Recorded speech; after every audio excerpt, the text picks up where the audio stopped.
వాళ్ళ ఉండటం మూలంగా వాళ్ళ మధ్య సఖ్యత ఉండదేమో, వాళ్ళ మధ్య ఒక విభేదాలు ఉంటాయేమో అనే ఒక రకమైన భ్రమలో ఇక్కడ అభిమానులు కొట్టుకుని చచ్చేవాళ్ళు. ఆ వాల్ పోస్టర్ చింపుకునేవాళ్ళు. నెల్లూరులో మా కజిన్స్ ఉండేవాళ్ళు, వాళ్ళిద్దరు సొంత అన్నతమ్ములు, కానీ వాళ్ళిద్దరు వాళ్ళు రామారావు గారిని ఒకళ్ళు నాగేశ్వరరావు గారిని ప్రేమించేవాళ్ళు, ఇష్టపడేవాళ్ళు, అభిమానించేవాళ్ళు. వాళ్ళిద్దరు ఒకళ్ళు కొట్టేసుకున్నారు, రక్తం వచ్చే కొట్టేసుకున్నారు. నాకు కంగారు చేసింది, చిన్నోడిని. ఎందుకలా కొట్టుకున్నారంటే వాడు అభిమాని, వాడు ఎంటి, వాడు అది అంటే నాయకుడు ఇలాగా ఇద్దరు కొట్టుకుంటారని చెప్పేసి. అంటే నాకు ఆ రోజు నుంచి మొదలైంది, ఏంటి సినిమా వాళ్ళు హీరోలు బాగానే ఉంటారు, వీళ్ళు కొట్టుకుని వస్తారు ఏంటి అని చెప్పేసి. నేను ఫిలిం యాక్టర్ని అయిన తర్వాత హీరోల మధ్య ఒక సఖ్యత, సహృద్భావ వాతావరణం అది ఉండాలి, ఏర్పాటు చేయాలి, బలంగా నాకు ఏర్పడటానికి ఆల్రెడీ అదొక ఇన్సిడెంట్. అందుకనే మెడ్రాస్లో హనీ హౌస్ అని అప్పట్లో ఉండే జర్నలిస్టులకు తెలిసే ఉంటుంది. ఆ హనీ హౌస్ ఏంటంటే 1 ఏకర్ ల్యాండ్లో ఉంటుంది. ఎక్కడ ఏ 100 ఫంక్షన్స్ జరిగినా, ఏ ముహూర్తాలు ప్రారంభోత్సవాలు జరిగినా, ఎవరికి ఏ బర్త్డేలు జరిగినా, ఏ 31st నైట్ డిసెంబర్ ఫంక్షన్ చేసుకోవాలనుకున్నా సరే అటు తమిళ ఇండస్ట్రీని ఇటు తెలుగు ఇండస్ట్రీని ఆహ్వానించి అక్కడ అందరికీ చక్కగా పార్టీ ఇచ్చి ఒక రిక్రియేషన్ తోటి మంచి భోజనాలు చేసుకుంటూ, అంటే అవి ఉంటాయనుకోండి. సో వీటితోటి మనుషుల్లో ఉండే అరమరికలు కానివ్వండి, పొరపచ్చలు కానివ్వండి, ఇవన్నీ కూడా సమస్య ఎంతో హాయిగా ఉంటారు. అది నేను ఆ విషయం చాలా చాలా సక్సెస్ఫుల్. కాబట్టి ఈ రోజుకి నాగార్జున, వెంకటేష్ అండ్ బాలకృష్ణ మేమందరం కలిసికట్టుగా ఉండడానికి, ఒకరి ఫంక్షన్ వెళ్ళడానికి, ఈ మధ్య కాలంలో బాలకృష్ణ 50th ఫిల్మ్ సందర్భంగా నరజీవితం సంబంధించి చేసిన ఫంక్షన్ నేను పార్టిసిపేట్ చేశాను. అలాగే నాగార్జున మేము వెరీ ఫ్రీక్వెంట్గా కలుసుకుంటుంటాం. ఈ రక అరమరిక ఉండకూడదు. అభిమానం అంటే అది పర్సనల్. నా ఒక రకమైన భోజనం రుచిస్తుంది, ఇంకొక రకమైన భోజనం రుచిస్తుంది. అలాగే ఒకళ్ళు ఇంకొకరితో కనెక్ట్ అవుతారు యాక్టర్లుగా. అలా ఉండటం అనేది మనం అందరం యాక్సెప్ట్ చేయాలి. అంత మాత్రం చేత రిస్ట్రిక్షన్ ఎక్కడ దూరంగా పెట్టి మన మనిషి కాదు కాబట్టి అతను ఫంక్షన్ పిలిస్తే వెళ్ళాలా అని ఉండకూడదు. ఖచ్చితంగా వెళ్ళాలి. అతను మన ఈ ఇండస్ట్రీ మనిషే, మనలో ఒకడు, మన కుటుంబ సభ్యుడు అన్న భావం, అన్న మెసేజ్ మనం ప్రివేల్ చేయాలి. అంటే ఏదో మనం సెపరేట్గా ఉండటం మూలంగా, మనం అతీతంగా దూరంగా ఉండటం మూలంగా మనకు ప్రత్యేకత వస్తుంది, గుర్తింపు వస్తుంది, తద్వారా మన ఇమేజ్ పెరుగుతుంది అనే భావం కరెక్ట్ కాదు. మన ఇమేజ్ పెరగాలి అంటే, మనకి ఒక ఫ్యాన్ బేస్ పెరగాలి అంటే అది మన కంటెంట్, మనం చేసే సినిమా ఇస్తుంది తప్ప మళ్ళీ మనం ఏలినేట్ చేసేసుకోవడం, మనం దూరం చేసుకుంటేనే కాదు. అందరూ కలివిడిగా ఉండాలి. అండ్ మా ఇంట్లో ఇంతమంది హీరోస్ ఉన్నారు, అందరూ ప్రతిసారి కలిసిమెలిసిగా ఉంటాం, అన్నీ ఉంటాం. అలాగని చెప్పేసి మా ఇమేజ్ తక్కువ. ఈ రోజున పవన్ కళ్యాణ్ ఏబీలో కనిపించగానే ఇది అన్నారు, దాన్ని గర్వపడాలి. పుష్ప 2 పెద్ద హిట్ అయింది, బ్లాక్ బస్టర్, దాన్ని గర్విస్తాను. అండ్ తర్వాత ఒక్కోసారి సినిమాలు ఆడచ్చు, ఆడకపోవచ్చు, కానీ మనం ఏవైనా సరే ఇండస్ట్రీలో ఒక సినిమా ఆడింది అంటే ప్రతి ఒక్కరు హర్షించాలి. ఎందుకంటే ఒక్కొక్క సినిమా గురించి, ఒక సినిమా ఆడిందంటే ఎన్ని వందల మంది, వేల మంది, లక్షల్లో కార్మికులు కానివ్వండి, పరోక్షంగా ప్రత్యక్షంగా వాళ్ళు దాని మీద ఆధారపడతారు, బతుకు జీవనం వెళ్ళగలుగుతారు. కాబట్టి వాళ్ళ బతుకు తెరువు కోసం, వాళ్ళ భవిష్యత్తు కోసం, వాళ్ళ యొక్క జీవితం కోసం మనం ఖచ్చితంగా హిట్ సినిమాలు చేయాలి. ఒక హిట్ ఎవరికి ఏ హీరోకి వచ్చిన అందరం ఇవ్వాలి, అందరం ఆనందపడాలి. ఆ వచ్చిన డబ్బు మళ్ళీ ఎక్కడో పెట్టరు. సపోజ్ సాహో ఉన్నారనుకోండి, అంతకుముందు తీసిన 3 సినిమాల్లో మంచి డబ్బులే వచ్చినాయి. అండ్ ఆ డబ్బు ఎక్కడికి తీసుకెళ్ళి ఇవ్వట్లేదు, తీసుకొచ్చి మళ్ళీ నాకే ఇస్తున్నాడు, మన వాళ్ళకి ఇస్తున్నాడు, నటినట్టుగా ఇస్తున్నాడు. ఈ డబ్బు ఎక్కడికి పోదు. అంటే భగత్ సింగ్ కేసరి సినిమా చేశాడు, లాభించేసాడు, మనకు లాభం లేదు, వేరే గ్రూపు, వేరే కాంపౌండ్ అనుకుంటే నాకు అది ఇచ్చిన అడ్వాన్స్ ఎక్కడి నుంచి వస్తుందండి? అతను ఇచ్చిందే కదా. అది రావాలంటే అతను మంచి భవిష్యత్తు కోరుకోవాలి, అతను గుడ్ విషెస్ తెలియచేయాలి. అందుకని ఇండస్ట్రీలో ప్రతి ఒక్కళ్ళు ఒకళ్ళొకళ్ళు అవినాభావ సంబంధంతో ఒక కుటుంబ సభ్యులాగా ఉన్న రోజున ప్రతి వాళ్ళు గొప్పగా చెప్పుకుంటారు, ఆనందంగా ఉంటుంది. అదే అందుకనే ఆ ఆనందం పొందడం కోసంగా, ఆనందం ఇవ్వడం కోసంగా ఈ రోజున మన హీరో విశ్వక్షేణ్ నా దగ్గరకు వచ్చి అడగగానే సాహు గారు కూడా వచ్చారు. ఆ రోజున వచ్చినప్పుడు వాడు సాహు నాకు తెలిసిన ప్రొడ్యూసర్, కావాల్సిన మనిషి, నా ఫ్యూచర్ సినిమా అతనే ప్రొడ్యూస్ చేస్తున్నాడు అనిల్ రావుపూడి గారితో. అండ్ డెఫినెట్గా వస్తాను, అయితే ఏ రోజు అనేది ఒక్క నాకు ఇవ్వండి అని చెప్పేసి టైం తీసుకుని 24 hours తర్వాత ఇది చేయడం జరిగింది. అండ్ మరి ఐ థింక్ ఆ మధ్యలో ఎవరు ఏవి ఇక ఆ కాంపౌండ్ ఈ కాంపౌండ్ అంటారు నేను అనుకోని, ఇది ఒకటే కాంపౌండ్ అంతే ఇండస్ట్రీ. That's it.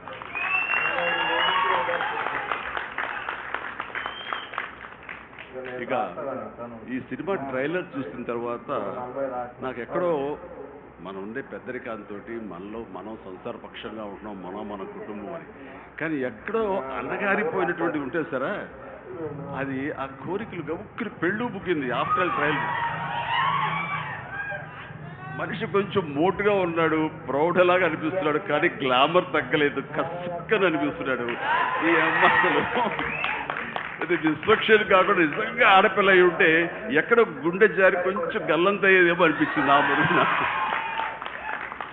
అంత గ్లామర్గా ఉన్నాడు. నేను చేశాను ఆ సినిమాలో, తర్వాత నరేష్ చేశాడు, అలాగే రాజేంద్ర ప్రసాద్ గారు ఇంకో సినిమాలో చేశారు. ఇవన్నీ కూడా బాగా ఆడినాయి. ఇందాక ఆయన చెప్పినట్టుగా, మన అనిల్ రావిపూడి గారు చెప్పినట్టుగా అన్నీ కూడా మంచి హిట్స్ అయినాయి. ఈ సినిమా కూడా ఖచ్చితంగా హిట్ అవుతుంది. అది హిట్ అవ్వాలని కోరుకుంటున్నాను. హిట్ గ్యారంటీ ఈ సినిమాని. అంటే ఒక హీరో అంత రగ్గడగా, అంత టఫ్గా, అంత మొరటుగా ఉండే మాస్ మనిషి అంత నాజుగ్గా నవనవలాడుతూ ఛాన్స్ దొరికి పక్కన ఉండుంటే కనుక బుగ్గ కొరికే అనిపించే అంత ఫీలింగ్ ఉంది. అంటే అండ్ డెఫినెట్లీ ప్రతి వాళ్ళు ఆ కోరిక తీర్చుకోవడం కోసంగా, చూసుకుంటూ ఉండడం కోసంగా వెళ్తారని అనుకుంటున్నాను. ఖచ్చితంగా వెళ్తారు, ఆనందిస్తారు. అండ్ విశ్వక్షేణ్ అటు మాస్గా చేశాడు, ఇటు క్లాస్గా అమ్మాయిగా రాణి చాలా బాగా చేశాడు. అండ్ కథాంశంలో రామ్ నారాయణ డైరెక్టర్ చాలా ఎంటర్టైన్మెంట్ తోటి కామెడీగా ఉండేలాగా మొత్తం చాలా బాగా చేశారని సాహు వాళ్ళు చెప్తుంటే కనుక ఎక్సలెంట్. ఈ రోజు అది కావాలి. అండ్ అనిల్ రావిపూడి చేసినటువంటి సినిమా నేను మొన్న చూసినప్పుడు నాకు ఆద్యంతో ఎక్కడ ఏంటి లాజిక్గా ఏది ఏమీ పట్టించుకోలేదు. అసలు ఎక్కడ ఏం జరుగుతుందో అనేది లేదు. మరి మన పెద్ద ఆయన ఏం రాశారో తెలియదు, కానీ దాని మీద రివ్యూస్ ఉన్నారా? అది ఏం రాస్తారో నేను చూడలేదు, కానీ నా లాజిక్ అది పట్టించుకోకపోతే మాత్రం ఆద్యంతో సినిమా నేను నవ్వుతూనే ఉన్నాను, ఎంటర్టైన్ అవుతూనే ఉంది. వెంకటేష్ గారిని ఇప్పుడంతా అదే రీతిలో ఈ సినిమా మన రామ్ నారాయణ గారు అదే రకంగా తీస్తారని చెప్పి ఎక్కడ ఊపిరి సలుపుకొనివ్వరు, ఎక్కడ లాజిక్ ఆలోచన పెట్టనివ్వరు, బ్రెయిన్ ఉపయోగించనివ్వరు. కేవలం హృదయంతో సినిమా చూస్తూ ఈ సినిమా ఆద్యంతో ఆనందంగా ఉంటుంది, ఎంజాయ్ చేస్తారని అనుకుంటున్నాను. అండ్ విశ్వక్షేణ్ ఖచ్చితంగా ధైర్యంగా ఉండి ఏం కాదు, ఈ cinema block buster. Ram Narayana God bless. And తర్వాత ఈయన కరాటే రాజుగారు అంటారు. ఈయన 18 అయిపోయినావు కదా, ఆ టైంలో నాతో పరిచయం. ప్రజారాజ్యంలో ఆయన ఉండి ఆయన ఒక రాజకీయగా జై జై జై జనసేన, ప్రజారాజ్యం మారిపోయింది.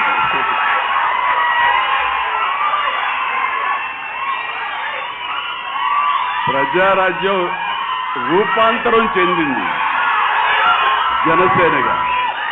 I'm very happy. ఆ రోజున పొలిటికల్గా తను రావాలి అని, పొలిటికల్ ఎదగాలని తన ఇంట్రెస్ట్ అని చెప్పినప్పుడు నేను వెంటనే ఆయనకు అవకాశం ఇవ్వడం జరిగింది. బట్ పరిస్థితులు ఇంకోలాగా ఉండేది. అలాగే అప్పటి నుంచి నాతోటి సత్సంబంధాలు ఏర్పరచుకున్నాడు. వాళ్ళ అబ్బాయి ఇట్లా సినిమాలోకి వస్తాడు అని కూడా చెప్పాడు.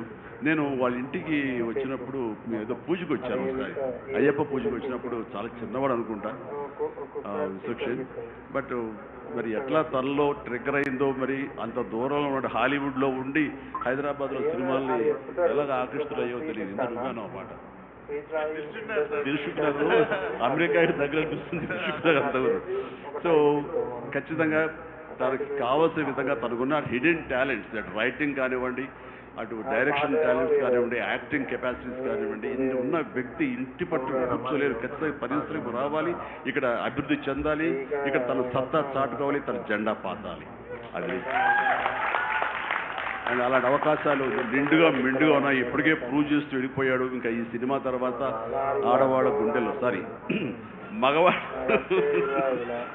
మగవాళ్ళ గుండెలో స్థానం సంపాదించుకుంటాడు. కొంచెం ప్రౌడ్గా అనిపిస్తాడు కాబట్టి నాలాంటి కూడా కొంచెం అలా చూసే అవకాశాలు ఉన్నాయి. రైట్, చాలా సంతోషం. ఈ సినిమాలో నటించినటువంటి మన సింగ్ గారు, అభిమన్యు సింగ్ గారు So fantastic, sir. Looks so tough, and you are given a little comedy also. You did it fantastic. I could gauge with a small expression. And then Dilip garu, మనం 30 years Dilip garu ఎప్పటి నుంచో ఉన్నారు. జనసేన అన్నప్పుడల్లా ఆయన మొహం చాలా ఆనందంతో ఉంటుంది. So జన సైనికుడు అండ్ పృథ్వీ గారికి, అలాగే మా పాత స్నేహితుడు ఆ పృథ్వీ గారికి కూడా నేను మనస్ఫూర్తిగా నా అభినందనలు తెలియజేస్తున్నాను. And very happy. ప్రతి ఒక్కళ్ళు అందులో అనుష్క ఆకాంక్ష చాలా గ్లామర్గా కనిపించింది. అలాగే కామాక్షి, ఇక నేను మర్చిపోలేను పేరు, ఈ టచ్ ద్వారా ఇక తన పేరు మర్చిపోలేను. అందుకనే తను షేక్ హ్యాండ్ ఇచ్చింది కాబట్టి ఇక థ్యాంక్స్ అమ్మా. కొంచెం అమ్మాయిల పేరు గుర్తుంచుకోవడంలో కొంచెం వీక్ నేను. Right. So you have a great future. Definitely you will come up and Telugu industry definitely welcomes you for both of you. ఇక్కడ మన కామాక్షి ఏదో మాట్లాడుతుంటే నా చెవిలో గుసగుసలాడాడు. మన అనిల్ రావుపూడి ఏం చెప్తాడా ఏంట మళ్ళీ ఏమి వినాల్సి వస్తుంది ఏంటన్నాను.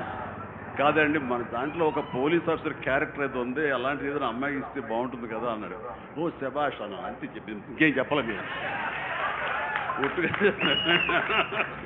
ఇంకేమల్లా. నేను కుర్రోడు కదా గమ్ముకుని ఏమంటుండే నేను వినాల్సి వస్తుంది, నా బాధ ఉంది అన్నాడు. అందుకని సో నీకు మంచి ఫ్యూచర్ ఉందమ్మా. Sir right. ఇక ప్రతి ఒక్కరు ఇందులో ఉన్నారు. వీళ్ళందరి మనిషికి నా హృదయపూర్వక అభినందనలు తెలియజేస్తున్నాను. ఐఎమ్ సో హ్యాపీ అమ్మ మీరు అందరికి రావడం అన్నది. ఇది ఖచ్చితంగా పెద్ద హిట్ అవుతుంది అండ్ ఏమీ డౌట్ లేదు. అండ్ నాకు ఈ అవకాశం ఇచ్చేందుకు మరొకసారి చేస్తూ ఫ్యూచర్లో అతి దగ్గర సమీపంలో ఈ సాహు లాంటి యంగ్ ప్రొడ్యూసర్, ఆయన నిర్మాతగా ఇప్పుడే పెద్ద బ్లాక్ బస్టర్ ఇచ్చి ఆనందంలో ఉండి ఇంకా సెలబ్రేషన్ కొనసాగుతున్నటువంటి మా అనిల్ రావిపూడి దర్శకత్వంలో నేను ఒక సినిమా చేయబోతున్నాను. అది లీక్ ఇచ్చాడు కాదుగా, చెప్పాడు కదా. ఓకే, ఇది మెగా అనౌన్స్మెంట్ అంట. ఓకే, అని చేయబోతున్నాను. ఇది రిలీజ్ ఎప్పుడు ఏంటి అనేది నేను వేరే విధంగా మీకు లీక్ ఇస్తాను. బట్ సినిమా మాత్రం సమ్మర్లో ప్రారంభం అవబోతుంది.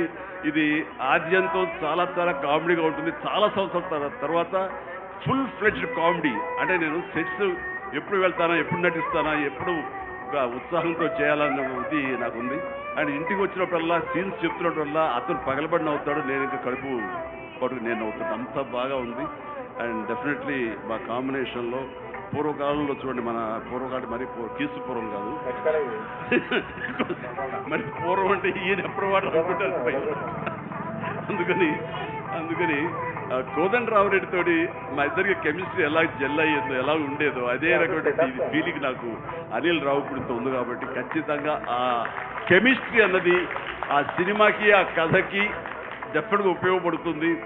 అండ్ మీ ఇద్దరం ఆ విధంగా కథని ప్రేమించి చేస్తే అది ఖచ్చితంగా ప్రేక్షకుల ప్రేమకు నోచుకుంటుందని నాకు ప్రగాఢ విశ్వాసం.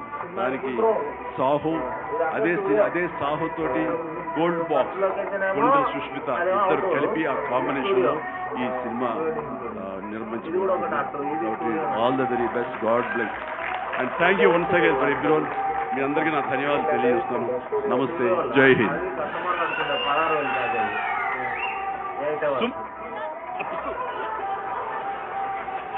Hello, thank you so much. Thank you so much Chiranjeevi గారు. మీ పెద్ద మనసుకి, అలాగే మీ నటనకి మాత్రమే కాదు, మీరు మాట్లాడినటువంటి ఇవాళ మాటలకి, మీ నడవడికి కూడా మేమందరం fans. You are an inspiration to all of us. మీలో ఒకటిగా ఉంచండి, దూరం చేయొద్దు ప్లీజ్. అలాగే చిరంజీవి గారు, మాలో ఒకరే మీరు.